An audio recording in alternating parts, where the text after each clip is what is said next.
What if I told you that time is not the same for everyone? What if I told you that right now, as you sit there, time is moving slower for you than it is for someone else? What if I told you that your head is aging faster than your feet? None of this is a metaphor. None of this is philosophy. This is physics. And it has been measured. Look back to 1905. A young patent clerk in Switzerland named Albert Einstein published a paper that would shatter everything we thought we knew about time. Before Einstein, time was a universal metronome. It ticked the same for everyone, everywhere. Newton believed this. Your ancestors believed this. You probably believe it right now. They were all wrong. Einstein discovered something deeply unsettling. The speed of light is constant, always. No matter how fast you move, light always races ahead of you at exactly the same speed. This sounds innocent. It is not. Imagine you are running toward a beam of light. Common sense says the light should arrive faster. But the universe does not care about common sense. It arrives at exactly the same speed as if you were standing still. Now here is where it gets darker.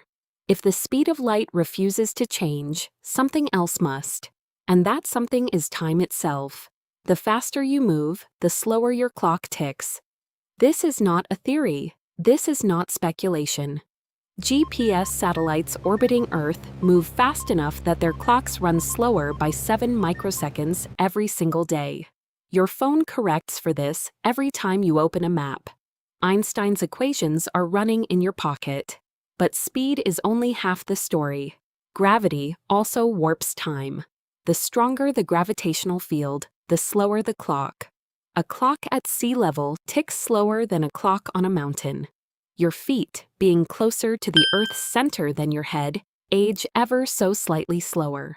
Every step you take is a journey through time at a different rate. Now let us push this to its terrifying conclusion.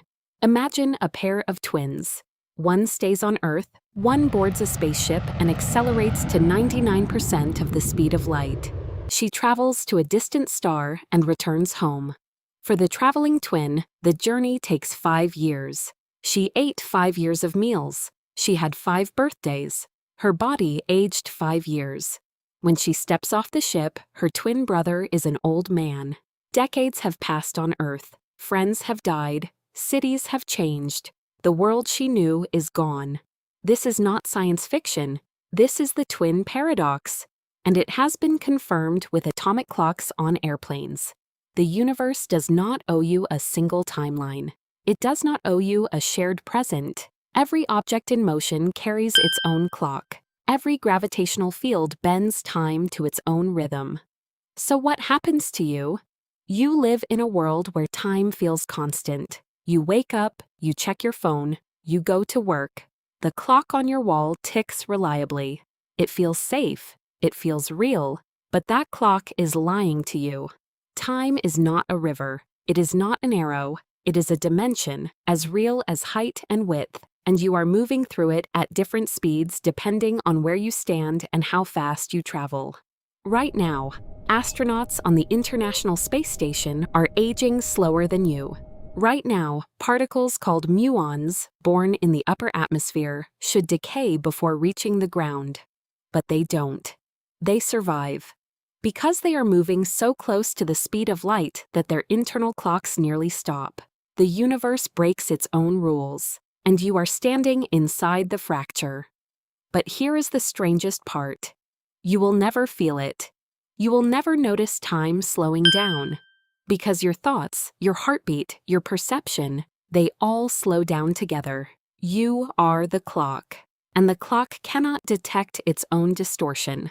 Time dilation is invisible to the one experiencing it. It is only visible to the observer watching from the outside. So the next time you look at the night sky, understand this. You are not just looking at distance. You are looking at time. Every star you see is a clock ticking at its own speed.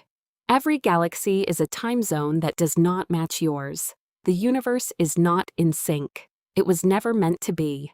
And you, sitting there, reading this, are aging at a rate that is uniquely, impossibly, entirely your own.